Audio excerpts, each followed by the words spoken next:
Good afternoon, everyone, and welcome to Sydney, Australia. We are here at the 2000 Olympic Games Sydney International Shooting Centre for the first final of the day, 50-meter rifle prone men event.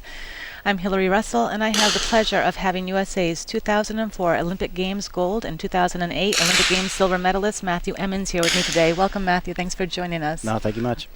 I actually had an opportunity yesterday to interview your teammate, 2005 World Cup final gold medalist Erik Updegraft, and he was talking a little bit about this discipline. So let's take a look at this interview and see what he has to say.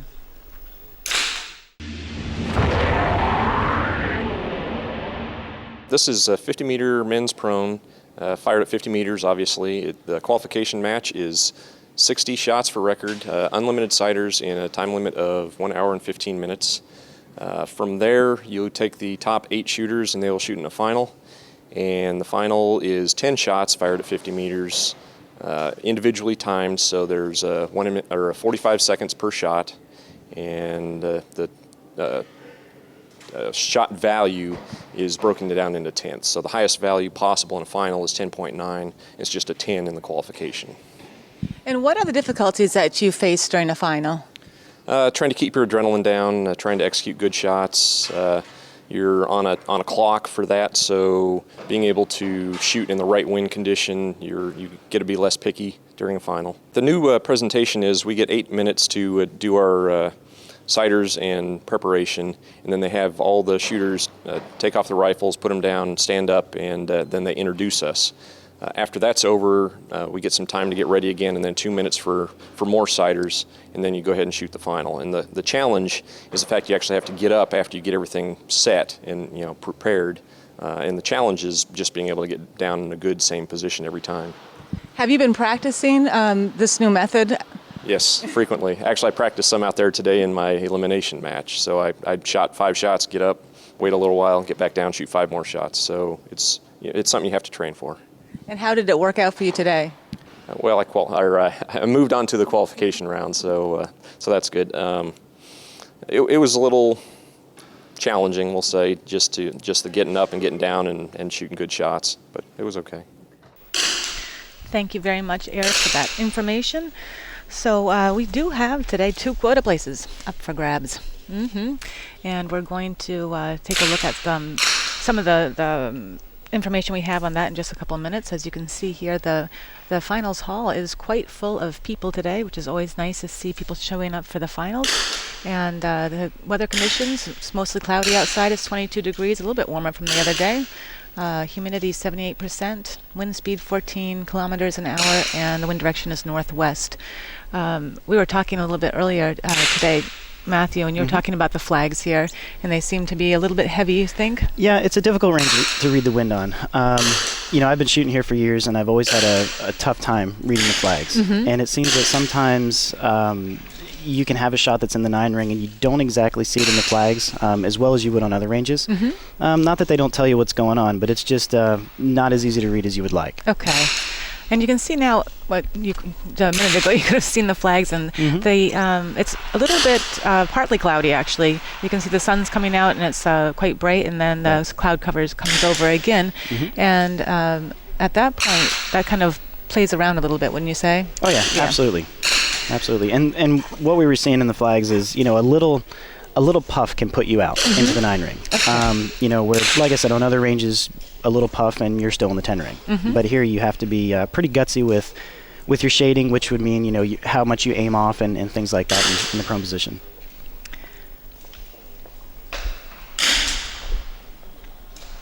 We have the athletes are just preparing right now. They're doing a little bit of a sighting time, and then in a little bit we'll have a chance to see who they are. Here we have got the finals 50-meter rifle prone men world record and final world record that was set by the former Soviet Union, Bartek Karvev. That was in 1989 with a 600, and then the final world record was Germany's Klees, and that was set in 1996, 704.8.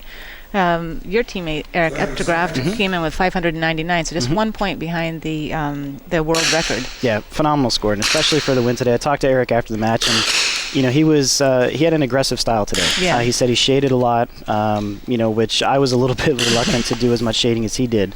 And of course it worked. It was the right strategy for today. He was seeing the wind well and making good shots. And shot a fantastic match. I mean, and a good center count too. He had 48 centers, which is a great X count no matter how you're looking at it. And especially on a day like today when there weren't that many guys above 40 with their center count. And just a minute ago, we had a chance to see the quota places that have already been allocated. We had Argentina, Belarus, France, India, Norway, and the USA. You won a quota place already for this event. So we basically all the men here except for Slovakia's Gensi are up against to win a quota place. There are 2 today. Right. Now let me just see here. We're going to introduce the finalists here. We've got in 8th place coming with 596 points, representing Norway, Harald Stenvag. He's 58 years old. He was a silver medalist during the Olympic Games in 1992. He was also the silver medalist during the World Championships in Moscow in 1990. He was a gold medalist in the World Cup final in 1990 in Munich, and he's got a laundry list here of awards that he's won. Harold's done it. He's had a good career. In 7th place today, coming with 596 points, representing New Zealand, we have Ryan Taylor. He's 31 years old. He placed 7th in Milan in 2006 during the World Cup, and also 11th in Sydney last year during the World Cup. And in 6th place today, coming with 596 points, representing Belarus, we have Yuri Sherbatsevich. He's 26 years old. He won the silver medal during the World Cup final in 2004 in Bangkok. He also won the gold medal during the World Cup in Bangkok in 2004. In 5th place today, coming with 596 points, representing Slovakia, we have Joseph Gensi. He's 37 years old. He won the bronze medal during the Olympic Games in Atlanta in 1996. He also won the Junior World Championships bronze medal in Milan in 1994, and he is a silver medal winner during the World Cup final in 2000. And in 4th place, coming with 596 points, representing Denmark, we have Kenneth Nielsen. He's 43 years old. He placed 14th in Milan in 1997 during the World Cup. And in 3rd place today, coming with 596 points, we have representing Germany, Henry Junganel. He's 23 years old. He won the bronze medal during the World Cup final here last year in Munich. He also won the silver medal during the World Cup in Beijing last year. And in 2nd place, coming in with 597 points, representing the People's Republic of China, we have Wang Wei. He's 37 years old. He placed 5th in Shangwang during the World Cup in 2003. And in 1st place today, coming with an impressive 599 points, representing the United States of America, we have your teammate, Matthew Eric Updegraft. He's 45 years old. He won the gold medal during the World Cup final in Munich in 2005. He also won the bronze medal during the World Cup final in 2003. He's a 2-time World Cup gold medalist, a 2-time World Cup silver medalist, and a 1-time World Cup bronze medalist. So, here we've got our finalist. It's going to be an interesting final. Let's just talk a little bit about Stenvag. He's probably the most experienced, or most veteran. He's been playing this game a long time, and he's done very well at it. Actually, it's funny. Harold, he shot on-shoots rifles for a very long time, and I think just recently he switched to a Bleicher, and all of a sudden started shooting well again. Mm-hmm. And I remember hearing, not directly from him, but through another person, that when he got that Bleicher, he said, I haven't shot prone like this in a very long time. And of course, here you see the results of it. Exactly, entering into the final. We have a new presentation, more or less, our new format. Do you want to explain that to the viewers? Absolutely. Okay. Pretty much how we start now is we get 8 minutes for sighting and preparation, and you can use that time how you wish. Mm-hmm. And then after that, you have to get up and stand for the crowd while they announce you. And then you get back down, and you have 2 minutes for preparation, sighting, pretty much however you want to use that 2 minutes. And then, of course, the final starts. The other difference is now, after every shot, they'll announce, who's in first, who's in second, who's in third, and who's moving around in the final, which is different than before. And, if I'm going to make a judgment on the format, the 8 minutes and then the break and then 2 minutes more, actually, I like that. Okay. I like that better than the old version. I think in 3x40 it gives me a little bit more time to kind of get my bearing and get relaxed. And then for pro, and honestly, I think it's a good thing too, because it forces me to take a break, and so that way when I get back down, I have 2 minutes, and then I'm a little bit more fresh for the actual final shots. Okay. Whereas before, 7 minutes, and then you shoot the final, and your arm gets tired and all that. So I kind of like it. It is an individual opinion, I think, because when I was speaking with Eric Updegraff the other day, he was saying that he really had to train a lot, and that he would actually spend 5 minutes doing sighting time, stand up, wait a couple minutes, get back down into position, because this is one discipline where it really affects the people more. Oh yeah, absolutely. And when you get down, 2 minutes sounds like a fair amount of time, but honestly, to find your position, sometimes it's not as much. Okay. So you do need to practice it to be able to get back down, find your position quickly. And the other difference, like I said before, was they're announcing where you are. And especially if you're in the top 3, you're going to know where you are after every shot. And there's been some arguments about that. That it's a disadvantage to people who speak English, and an advantage to people who don't. But at the same time, there's screens up there so you can see where everyone is if you choose to look at it.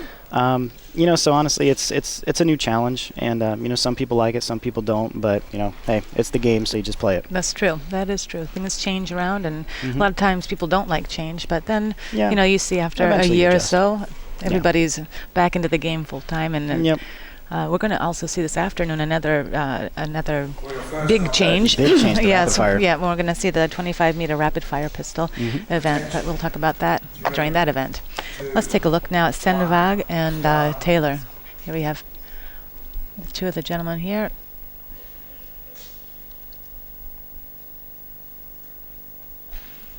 Actually, it's good to see Ryan make a final. I think this is only his second final in the World Cup, and he's a heck of a nice guy. It's good to see him in there. Stenvag shooting a 10.2 and a 9.7 for Taylor. Here we have Henry Junghanel. He has shot a 10.9. 10.9. That will work. That's Two of them on this relay. Okay, let's take a look now at the standings. Updegraff is still holding on to first place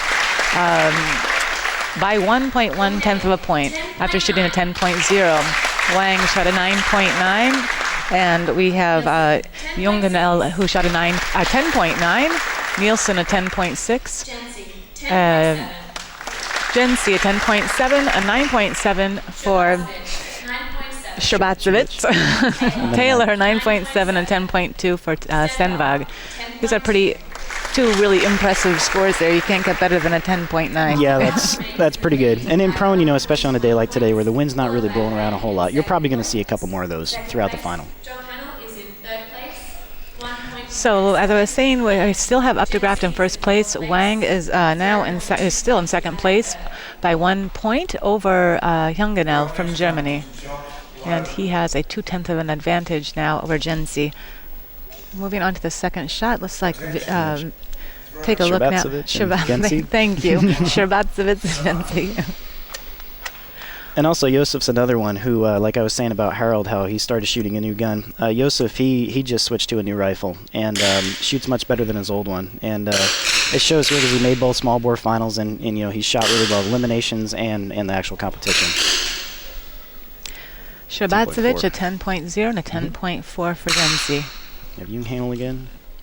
Nice, 10.5. Very solid. And he's a very good prone shooter. We have Updegraff shooting a 10.1, Wang a 10.8. Wow. Yeah. Well, that 2-point lead just got a little bit smaller. Junghanel a 10.5, Nielsen a 9.4, Jensi a 10.4, Sherbatsevich 10.0, Taylor a 10.1, and Stenvag a 10.3. Updegraff is still holding on to first place, but by 0.4 of a point right now over Wang. We have in third place, we still have Junghanel, and behind him is Jensi by 0.3 of a point behind Junghanel. we were talking a little bit before, and you were saying, 2-point advantage is probably pretty good, but when you have shooters like this that are shooting 10.8s and 10.9s, Yes. this is something a little bit... Right, and as we were talking before, when you walk into a prone final, if it's really windy, a 2-point lead, it's a good lead, but at the same time, you can have a couple shots that you misread, and someone else shoots really well, and a 2-point lead is doable. Mm-hmm. Whereas, today, where it's not very windy at all, usually 2 points, I wouldn't say is insurmountable because anything can happen, but Right. It's big. Let's take a look here at Nielsen and Young Canal. 10.2 for Nielsen.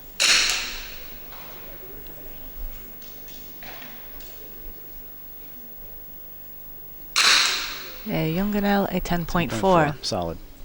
Stop. Let's take a look now at the standings. Updegraft has shot a 10.6. Wang a 10.7. Young Canal a 10.4. 10.7. Nielsen a 10.2. Jinsey a 10.6. Sherbatsevich a 9.2. Taylor a 10.1. And Stenvag a 9.7. Updegraft is still holding on by a mere 0.3 of a point over Wang.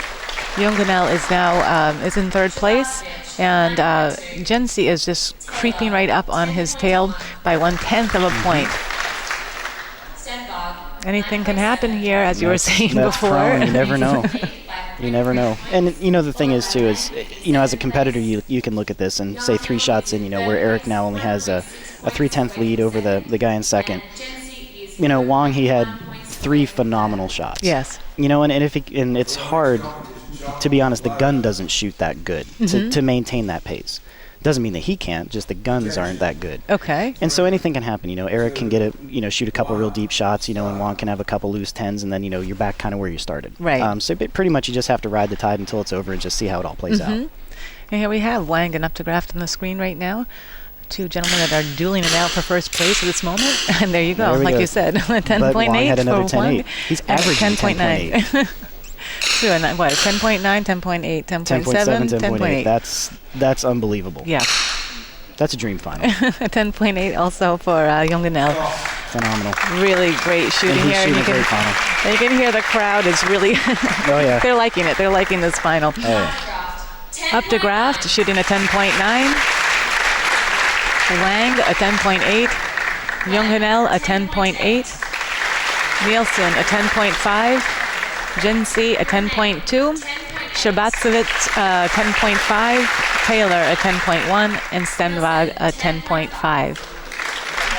Eric Updegraft with that 10.9 gained 1/10 of advantage over Wang.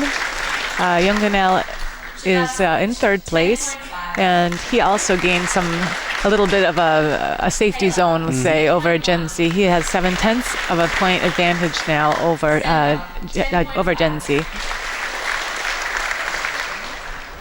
Yeah, as we were saying before, there's 2 quota places that are going to be won here today, and it seems like it's a general consensus that the athletes are here more so for the quota places Oh, than yeah. for the medals. Oh yeah, I mean, you always want a medal, but at the same time, this year it's extremely important to get those quota places so that it doesn't necessarily mean that you'll go to the Olympics, but your country earns a slot to send someone. Hopefully, it's you. Right. And the goal is, of course, to try to get 2 for your country, so that way you can maximize your team. And our country has 1, and hopefully Eric will pick up the second one today, and another one for China or any of these guys would be phenomenal. Let's take a look now at Wang.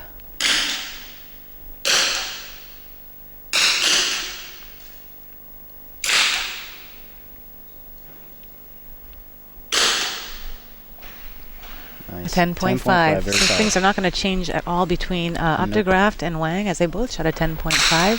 Jungenel, 10.1. 10.1. Stop.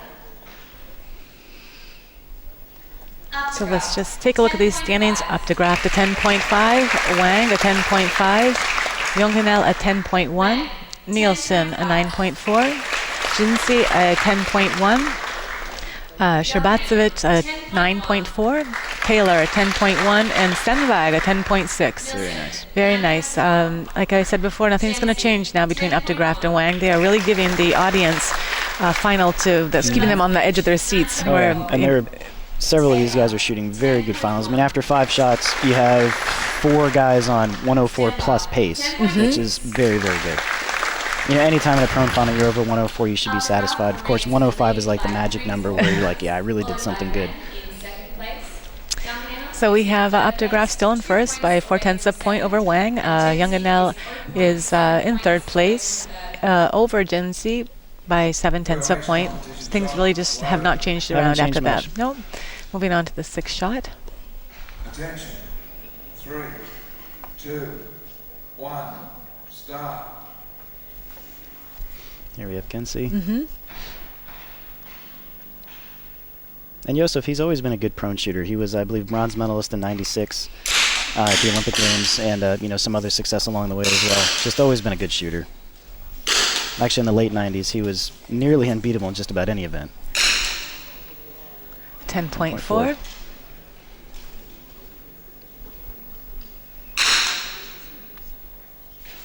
Younganel 10.3. Stop. After this shot, Optograph has gained another 1/10 of a point advantage. After shooting a 10.7, Wang shooting a 10.6, Younganel a 10.3, Nielsen a 9.5, Jinsey a 10.4, 10.3. Shabatsevich a 9.8, Taylor a 9.2, and Stenvag a 10.4. Jency, 10.4. So we still have Optograph in first. He now is by 0.5 point advantage over Wang. Younganel is in third place. And Jinsey, after shooting that 10.4, gained 1/10 of a point. Optograph remains in And so he's still in fourth place by 0.6 of a point. Oh yeah, and it's still, I mean, there are some things up for grabs. It's going to be difficult for anybody to catch the guys in first and second, but definitely the third position is not sealed up. 0.6 points away from third. Actually, it's shooting. I don't think it's ever sealed up until it's over. That's the expression in English is not over till the fat lady sings or That's something right. like that. I've learned that the hard way. 3, 2. Now here we're looking at Optograph, and it's kind of interesting. His rifle, he actually built that action himself. He just told me that he got his second one working now, and he's trying to match some ammunition to it and all, and it's pretty cool. It's neat when you see a guy who can build his own stuff and it works. That's true, and it is working from a Yep, 10.3. 10.3. Yeah, it's an excellent gun. It shoots very well. And also Wang a 10.3. 10.3.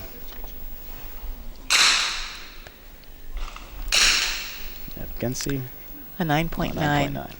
Stop. I didn't see anything in the flags there, why that might have been there. Optograph, 10.3. Things have not changed around for the first and second place contenders. Optograph shooting a 10.3. Wang following him with a 10.3. Younganel a 10.1. Nielsen a 9.6. Jinsey a 9.9. Shabatsevich a 10.8.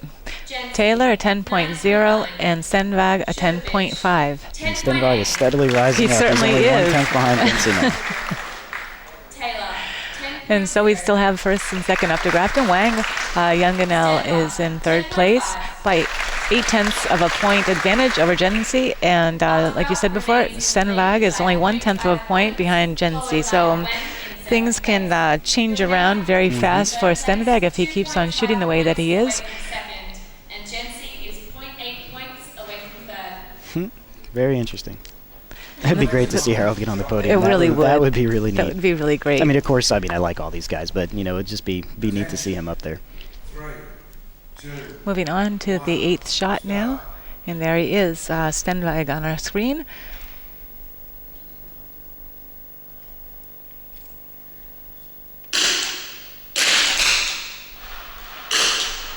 Nice, 10.5. Here we have Wong. I Shoot think it. he's already shot. Yep, He has a 10.4. 10.4. Optograph shot a 10.3. Stop. The standings are going to stay the same 10.3. between first and second place. Optograph lost 1/10 of a point after shooting a 10.3. Wang shooting a 10.4. Younganel a 10.8. Nielsen a 9.6. Jinsey a 10.4. Shabatsevich a 9.9. Taylor a perfect 10.10. And Stenvag a 10.5.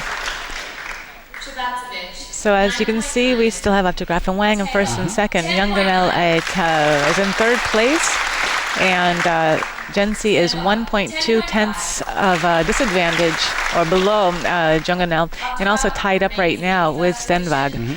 And so, who knows? What do Yeah, you think? who knows? Do tell me. And and as I said before, we're for Updegraft, a 2-point lead.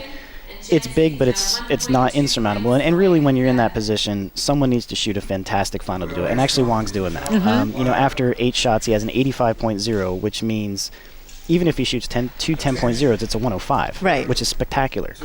And who knows what it might get on these next two, but that's an incredible final.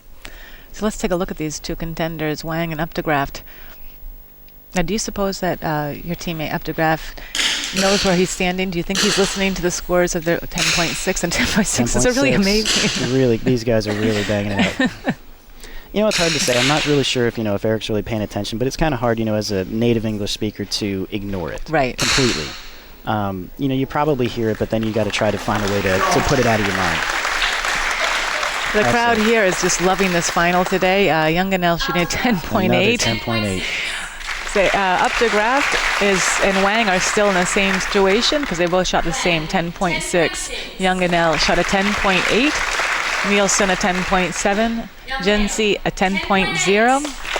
Sherbatovitz a 10.2. Taylor a 10.6. And Stenvag a 10.8. Nice work. Let's just talk a little bit about third place right now, which is being held by Young Gunnell. And he does have 1.9 tenths. He would need to make a big mistake. A grave error in order to lose that standing that he has. I had to take my hat off to Stenvag at this point for moving up the scoreboard as well as he did today. Yeah, and he was a little bit weak at the start, but he's come back really strong, and now he's on a good pace to have a very good final. So we're going to take a look here to find out. I think obviously we can say that the quota places will be going to the USA and China. As of right now, I'd say that. We have one more shot. I mean, yeah, you never unless- know. At prone, though, it's hard to really make a mistake that big. Right. And these guys are experienced. Attention. 3, 2, Wang and Updegraft. Watch the two leaders. That's right.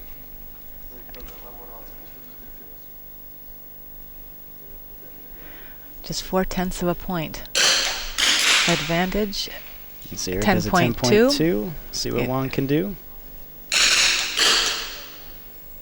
10.8. That's You've got to be incredible. kidding me. Incredible. 10. Hats off. Yes, Hats off to in him. fact. There we have Young Gunnell shot at 10.1. Let's take a look at the standings. We have Wang at that last shot shooting a 10.8. Yeah. Overtook Updegraft by 2/10 of a point. That was Hats just an off to him. amazing That's- final to watch today. That's one where Eric had a 104.2, which, honestly is a very good prone final. When you have a guy that shoots a 106.4, honestly, I think that's the highest prone final I've ever seen, Really. at least in a World Cup. Just 1 second, there we have our gold medalist, Wang representing the People's Republic of China, silver medalist Updegraft. Both of these gentlemen going home with the 2012 Olympic Games quota places. Let's take a look and see if we can see our bronze medalist. And there he is, Young Gunnell. This is going to make the German team very happy to see them on the podium today. Matthew, I want to thank you for joining me today. It's always a pleasure to talk to you and to pick your brain and get information from you. Pleasure to be here, like always. I mean, I'd rather be in the final. I know, of course. But I'm happy to be here, too. Thank you very much.